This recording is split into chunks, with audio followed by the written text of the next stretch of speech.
yeah, just overall, like being at college, having mental health problems. Is that like fun, helpful, bad? So fun. Yeah, I feel really competent with, having depression and feeling immobilized, but having a load of work to do that makes me feel really good inside.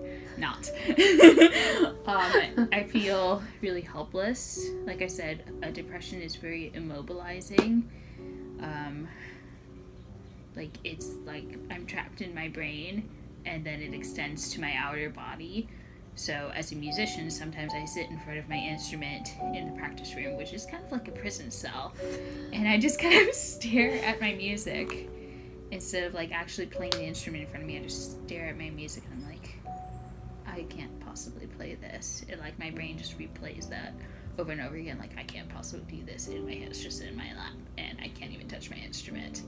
So that's like kind of the extreme of my depression, but that's kind of a picture of what depression is like for me. It's just kind of immobilizing.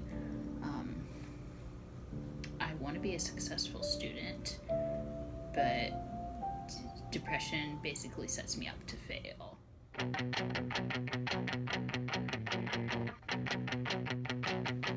Whether it's depression or anxiety or whatever else is affecting a student's life, it can make it really hard to function.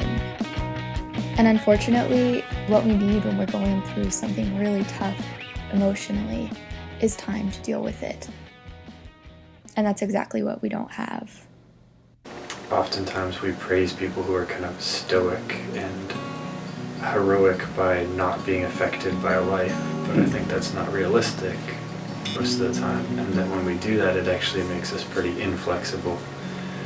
We have to respond in one stereotyped way, and when we can't take it anymore, it gets painful, harmful, and we stop being able to do what we really need to do.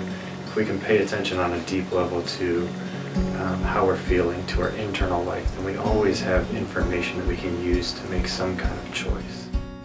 This is me in high school. I was having a tough time.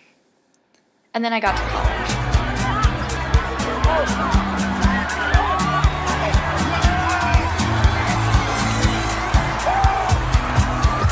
Everything was fine until it wasn't. And it's like, this is not the same person as who I am with people. Who I am gets warped when I'm alone for so long.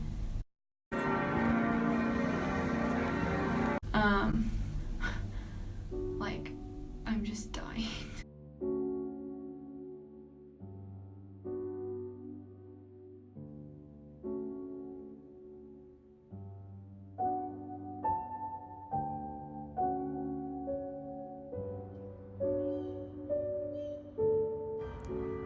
Last year, my younger sister finished her first year of college, and she ended up dropping out because she failed a couple of her classes because she had PTSD because of an abusive boyfriend.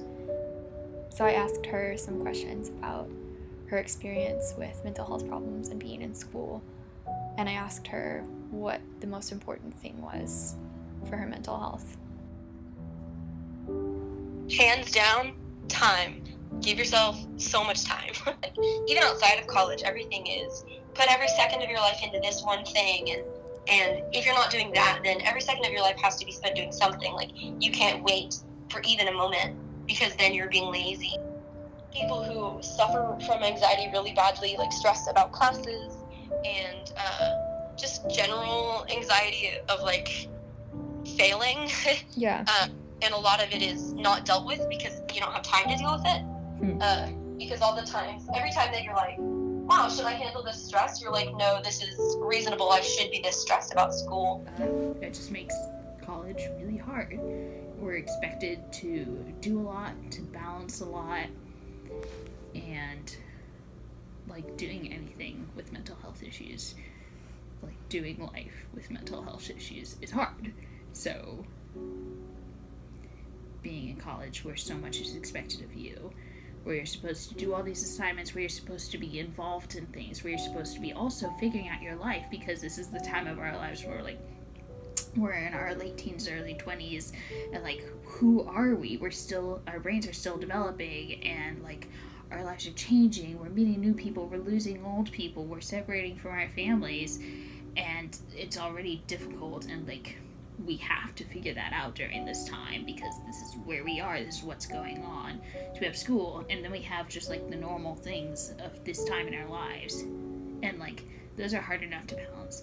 And then you add on top of it this kind of poofy cloud that's depression. It's like, I can't really see anything through this blanket, and that's depression. I hope you like my example. That's a great example.